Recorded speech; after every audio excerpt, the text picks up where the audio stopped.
baseball is going to start celebrating or honoring or recognizing the Negro Leagues and recognizing the great accomplishments of the baseball players that played in the Negro Leagues. And there's a little bit to say about that because the Negro Leagues represented a time where Black people had some of the best athletes in the world.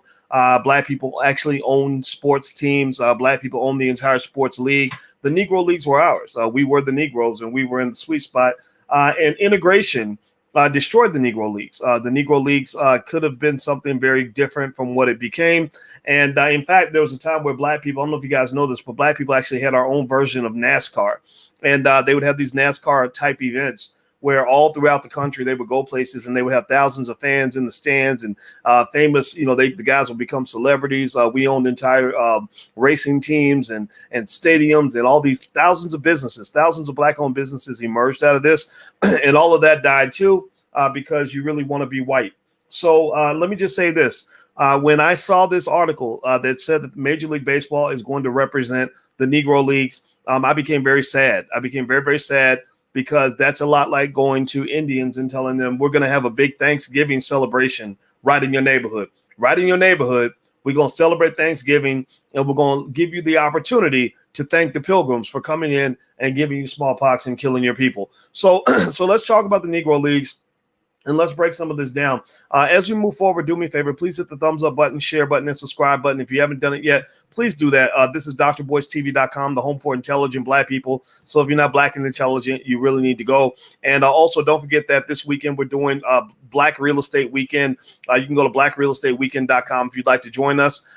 There's only fit 3,000 people, and we actually have more than 3,000 coming, but some people may not show up. And so if you get there early, you can actually get in. So feel free to go to blackrealestateweekend.com if you have an interest in real estate investment, or becoming a real estate professional, whatever the case may be. We have a bunch of experts coming through, and we're here to serve you. And we own what we have, and we're not selling that to anybody. So let's keep going. Do me a favor, hit the thumbs up button. All right, so the Negro Leagues. Let's talk about the Negro Leagues and the story that's kind of here, right? So I read this at ESPN, and basically ESPN is saying, let me turn this off. Basically, ESPN is saying that that Major League Baseball has decided to recognize records from the Negro Leagues. I'm not going to read the whole story to you, but what I will say is that you may not know the history, but did you know that the year after, a lot of you go to school. First of all, let me ask you this: yes or no?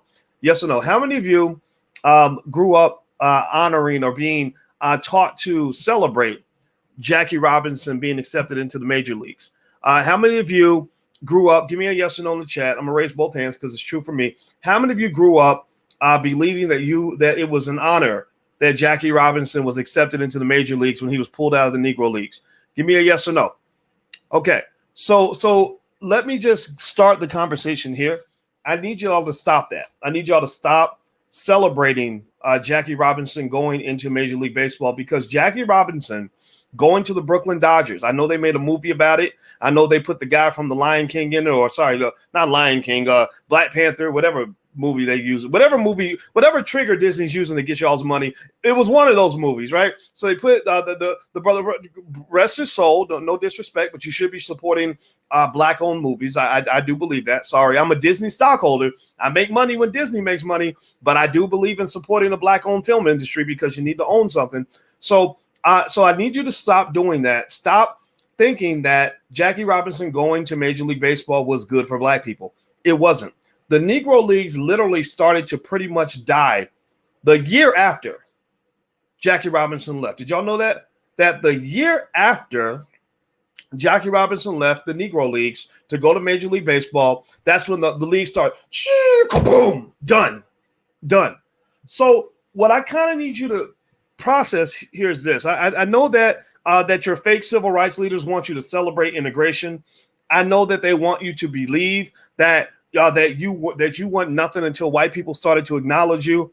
I know they want you to believe that that it made sense for them to want to get their heads bashed in so they could have the right to go give a white man all their money. But just understand that was fake news. That was the original fake news. That was propaganda. And at that time, we didn't have the internet. We didn't have the ability to fight back against propaganda. So there were people like Dr. Claude Anderson who wrote books like Powernomics, who teach you actually how to have economic power, who were very much against all of that back then. They had a whole resistance movement that said, this is stupid. I'm not going to go get my hair bashed in just so that a white man will let me give him all my money. I need that money. I'm going to build with that money. I don't want to give it to him. I'm not his child. I'm not going to give up my business so that I can go get a job. I'm not going to stop being a producer so that I have the right to be a consumer. I'm not going to stop being an owner so that I can be a renter.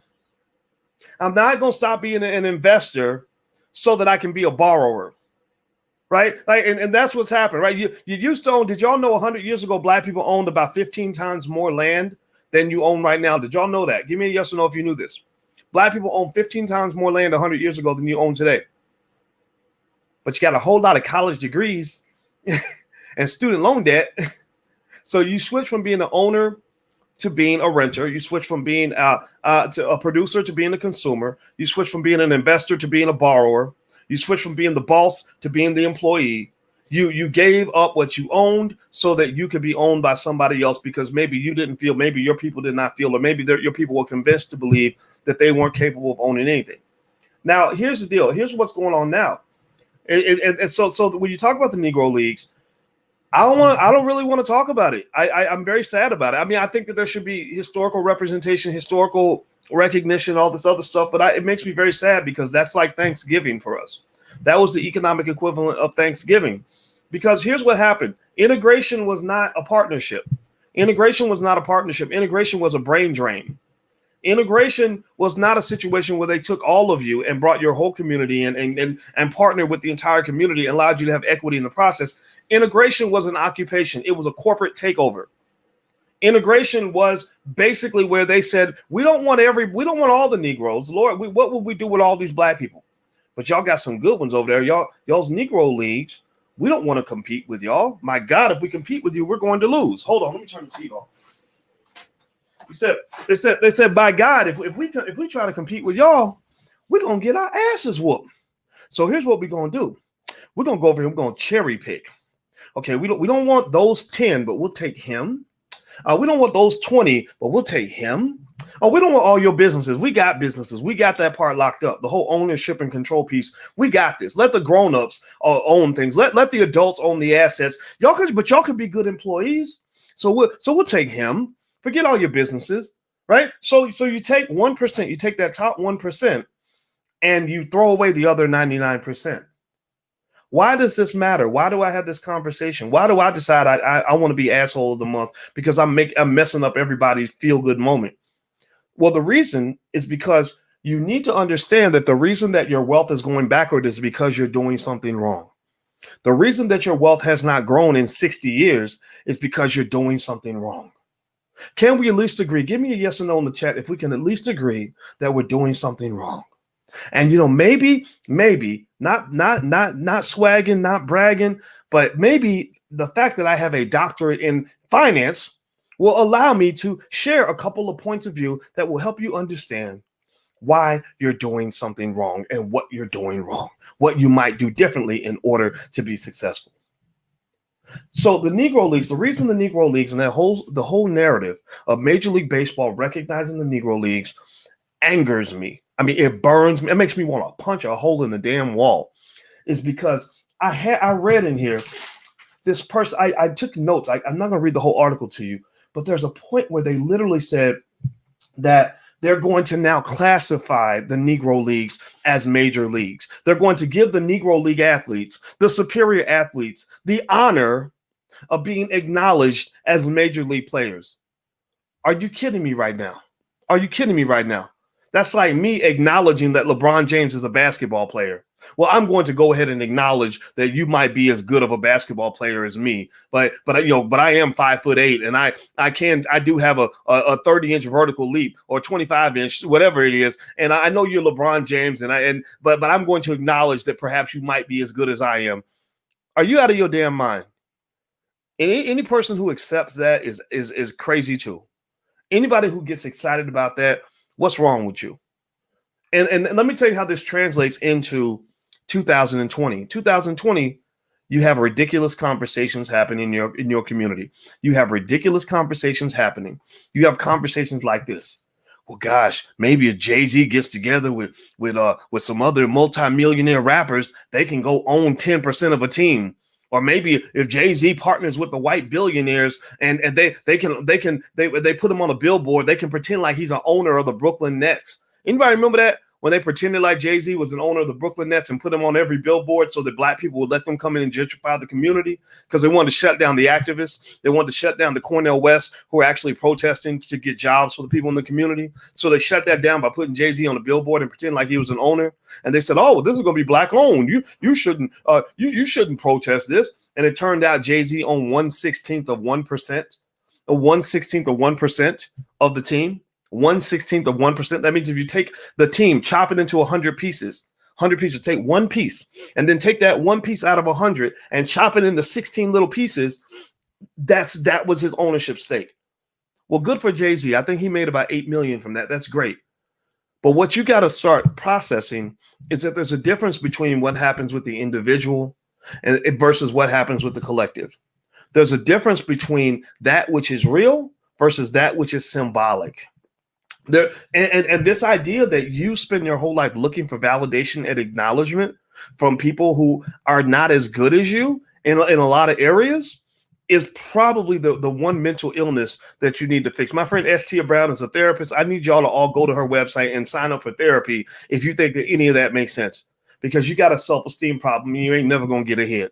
Now, let me move forward. Hit the thumbs up button. Please hit the thumbs up button, share, subscribe, notification bell. We believe in owning things around here, and we want to own black media. We need your help. If you could just hit that notification bell, subscribe, stuff like that, that would really help us a lot. We want to stay connected. We want to build our platform. Also, you can text the word Poise. Text Poise to 31996. Somebody type it in, 31996. Text Poise to 31996. And every now and then, about 2 times a week, I'll text you and let you know when we go live, okay? Because we have all black conversations here, and it's always productive.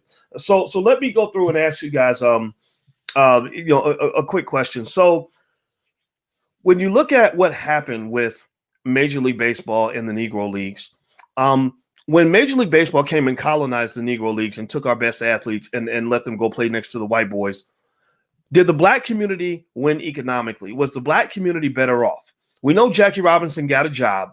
Good for him. But was the black community better off? Give me a yes or no, so I know that we're on the same page. Okay, good. So we're on the same page. We got the lesson. The integration of Major League Baseball was probably one of the saddest events in sports history. It is reflective of also what happened in other areas. I don't know if you all know this, but the Kentucky Derby used to be dominated by black jockeys. How many of y'all knew this? Black jockeys would win the Kentucky Derby every single year. And when the white guys saw that black people had something good going, they came in and they pushed the black jockeys out and they took over the game.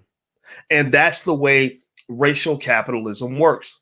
And the way it works is when you see somebody has something good going on, you go over there and you buy what they have, you buy them up, you tear them down, whatever it takes. You burn down the Black Wall Street, or you scoop it up and suck it into what you have. And if they're not smart enough to know what the game is, then they're going to be taken by that. That's why Facebook right now, Facebook and Google are being scrutinized heavily. They're being sued for antitrust violations because Mark Zuckerberg's rule was, I want to be the destroyer of worlds. That means that if I see anybody come along competing with us, we're going to either copy them, and if we can't copy them, we're going to try to buy them. One or the other. We'll either buy them or copy them, or whatever the case may be. Well, we got to get rid of them. We must eliminate them. The NCAA did that with the NAIA. That's why they're now in court right now, facing a Supreme Court case in which they might have to actually start paying the athletes, because the NCAA takes about $1 billion a year out of the black community. So my point is to say this, that if you don't learn to play the economic game from the top, then you're always going to lose. Capitalism, I know capitalism very well, which is why I'm not a complete fan of capitalism. I know the good side of it and the bad side of it. I believe in free enterprise. I believe in the ownership of business, but I also know that you don't want to be on the losing side of a capitalist game. And what I'm here to tell you is that if you don't understand how to play the game above the rim, then you're going to get dunked on every time. And the fellas know what I'm talking about. You know those nasty when you get posterized. You know the term posterized when a guy dunks on you and he got his junk all in your face when he's going up on you or whatever, and you got testicle sweat on your forehead and they took a picture of it. Like that's literally what's happening to the black community. You're getting dunked on every step of the way because you're training your children and training your family on the wrong way to play the economic game. You're playing it from the bottom, not from the top. You're going in as job seekers and not as owners of capital. You're going in as renters and not as owners of real estate. You're going in as borrowers and not as investors. You're going in as consumers, not as producers. You must train your children to play that game from the top. And in fact, in the Black Business School, when we teach our kids our own wealth, we teach them to keep their poise, POISE. The Poise Model stands for producer, owner, investor, saver, entrepreneur. Write this down. Give it to your kids. It'll change their life. Producer, owner, investor, saver, entrepreneur. People that do those 5 things are playing the game from the top. Those who do the opposite are playing the game from the bottom. And the opposite of keeping your poise is being a scrub. Scrub stands for spender, consumer, renter, underclass, borrower. So people who are the scrubs get dunked on.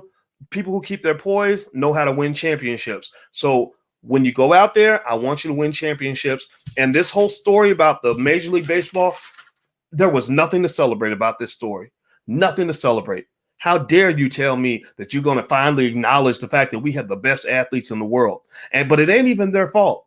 You can't blame them for going after a good thing when they see it. You can't blame them. And maybe you can't even blame us. Maybe it was the sign of the times, right? We're coming out of slavery. Our self-esteem isn't there. We're looking for anybody to tell us that we're pretty and that they love us. Well, those days are gone. It ain't 1942 anymore. And so when you hear these conversations, these conversations about Negroes fighting for crumbs or fighting for a seat at the table, I don't care about you fighting for a seat at the table. And I think that when Joe Biden was yelling at your so-called black leaders, yelling at them like little children, that was indicative of how pathetic they make you. They make you into little children.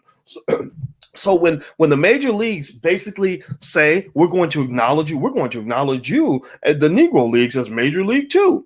That's like them saying, well, we used to think you were a little boy, but now we realize you might be a man. Okay, you know what? We're gonna go ahead and say that you're a man too. We're gonna give you your manhood. And the whole time you were 6'5", 250 pounds, and they're finally acknowledging you as a man. Well, their acknowledgement means nothing to me. What I need you to do is acknowledge yourself. And I need you to understand that the historical tragedy of what happened with the Negro Leagues. I need you to understand that in this economic system, what matters in America is ownership and control. So that means, very basically, stocks and bonds. You own that. Teach your kids how much you make. Who cares how much you make? Who cares what fancy job you get coming out of whatever university you went to? I don't care about that. What do you own? What's yours? I don't care that the bank loaned you money to buy you a nice car. How much of that is yours? What's yours? What assets do you own that are going up in value? Right? So ownership of stocks and bonds, ownership of real estate, buying the block. You get mad because they gentrified your neighborhoods, but these neighborhoods have always been on sale, and you could have went back and bought those neighborhoods when they were very, very cheap.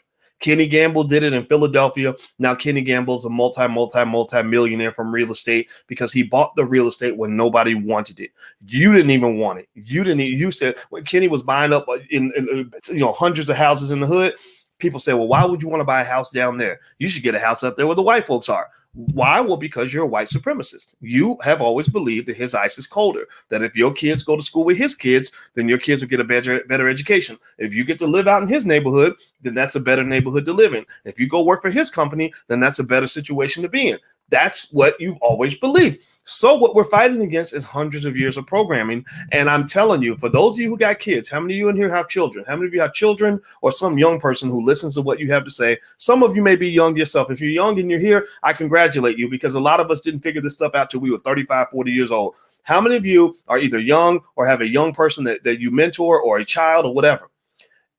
So what I'm asking you to do, I'm begging you, I am on my hands and knees begging you right now to make sure that you do not allow your children to be raised as white supremacists. There's nothing special about going to a school full of white people. It will only stress you out. No disrespect to white people, But that's your space. That's not really our space. There's nothing special about living next to a white man. It does not make your living experience better. There's nothing special about working for a big white company. If that's what you want to do it. But owning a black company is 100 times better. So own things, own assets.